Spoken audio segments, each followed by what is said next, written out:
Si tu penses que la condition de la femme en 2017 est au top, tu peux prendre ton doigt et te l'enfoncer profondément dans ton œil. Si, vas-y, fais-le. Je t'attends. Petit cours d'histoire. On est en 1789, il y a un nouveau truc qui vient de sortir, c'est la Déclaration des droits de l'homme et du citoyen. Une déclaration qui te dit que tous les hommes naissent égaux.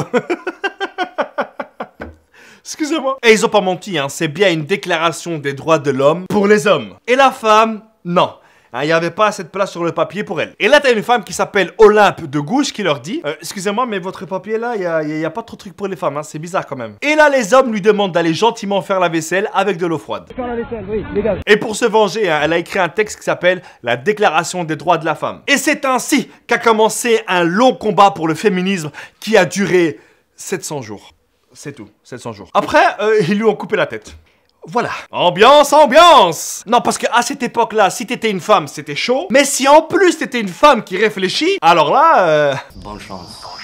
En France, il y a eu la Révolution française avec Napoléon, tout ça. Et avec ça, Napoléon, il a mis 3 choses en place. La Banque de France, la Légion d'honneur et le Code civil. Et ce Code civil, hein, qui a été amélioré depuis, est encore utilisé en France et dans d'autres pays d'Europe comme la Belgique. Toi, t'entends révolution, bataille, tu te dis c'est bon, ils vont se battre pour l'égalité des hommes, des femmes, des enfants. Non, stop, non. On se calme. Il y a eu effectivement une révolution pour le peuple français, mais le peuple français, mal, pas pour les femmes. Peut-être que là aussi, il n'y avait pas de place sur le papier pour elles. Ce code civil a été écrit en 1804 et il disait en gros, là t'as les hommes, les chiens, les moustiques et puis les femmes. Ce code civil disait que la femme, toute sa vie, elle était considérée comme mineure, elle n'avait aucune autorité sur les enfants et lorsque le mari mourait, la maman devenait un héritage pour ses propres enfants. Et même si la femme recevait un héritage ou un cadeau et que l'homme décidait de vendre cet héritage ou ce cadeau, eh ben la femme à ce moment-là, attendez, je vérifie, allez voilà.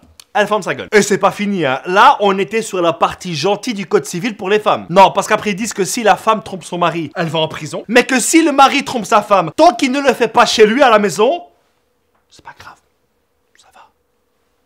Ça passe. Et même si jamais il trompait sa femme, genre dans la pièce d'à côté, il recevait une amende. Mais pas tout le temps. Parfois c'est chouma, parfois c'est pas chouma, c'est comme ça. Vive la révolution! Évidemment, hein, les femmes se sont révoltées parce que c'est chiant. Et il a fallu attendre 140 années pour que les femmes ont enfin le droit de vote. Donc le droit de vote pour les femmes, il est venu uniquement il y a 70 ans. Et 70 ans, c'était hier. Mais je ne vous raconte pas la tête des hommes lorsqu'ils ont appris que les femmes pouvaient voter. Ah, c'était tendu. Alors là, c'était tendu. Les femmes qu'ont-elles à voir avec la politique? Ne ferait-elles pas mieux de s'occuper de leur mari ou de leurs enfants?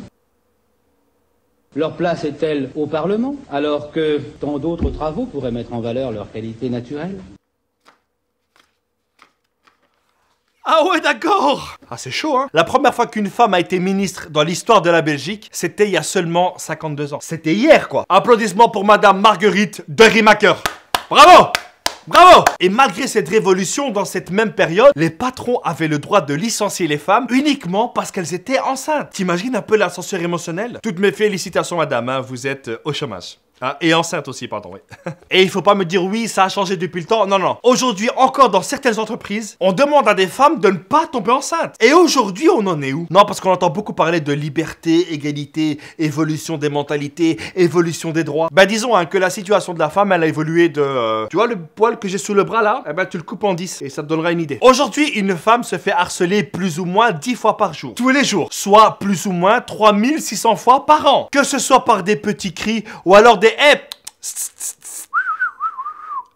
ou alors par des klaxons. Oui, il y a encore des hommes en 2017, lorsqu'ils voient une femme passer, ils klaxonnent. Pourquoi? Est-ce que ces hommes pensent que cette femme va se dire mais qui était cet homme mystérieux avec sa mystérieuse mélodie? Et là, je vais t'apprendre un truc de malade. Tu vois quand t'entends dans la télé, oui, il y a une femme qui s'est fait tuer. Eh ben, dis-toi que pratiquement dans la moitié des cas, c'est son conjoint qui l'a fait. 50% des femmes en Europe subissent des harcèlements au travail, à la maison ou dans la rue. Et le problème avec ça, c'est que beaucoup n'osent pas porter plainte. Parce que si monsieur le patron considère que son employé est un iPhone et qu'il la touche, et que si elle le dénonce, bizarrement, par le plus grand des hasards, elle se fait licencier. Et après, bonne chance pour trouver du travail. Donc malheureusement, aujourd'hui, beaucoup de femmes, par peur de perdre leur travail ou de représailles, ne disent rien. J'aimerais aussi dire à toutes les jeunes filles qui nous regardent, si ton copain, ou alors pour certaines, ton halal, te frappe, ce n'est pas de l'amour. On n'aime pas quelqu'un avec les coups. S'il vient chez toi et qu'il te dit, chérie, Je t'aime? Non. Si quelqu'un te touche alors que tu ne veux pas qu'il te touche, c'est un